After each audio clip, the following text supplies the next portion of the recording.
It's the sun and the cycles. We're in that now. It can no longer be ignored. The elite know it too. We've just transitioned into it's no longer, we're at the transition phase right now. It is no longer maskable, hideable.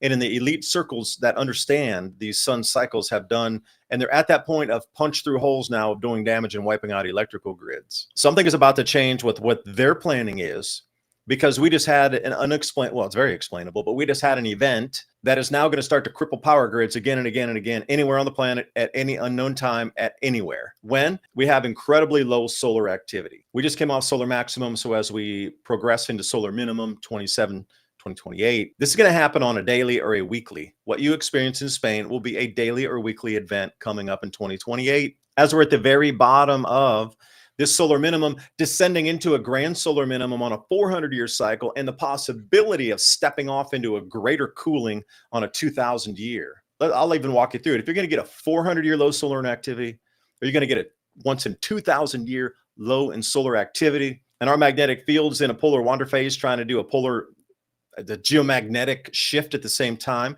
and it's going to punch through every time it finds the path of least resistance, southern hemisphere, northern hemisphere. That geomagnetic shift that occurred at 42,000 years prior did the exact same thing, punch for punch. It's scary to look at it because that's what it did for 1,000 years. It started in the beginning of trying to punch through, and the field wasn't established enough where it could hold and start to create the new magnetic field, the new north or the new south in these areas, but it probed again and again and again across the planet.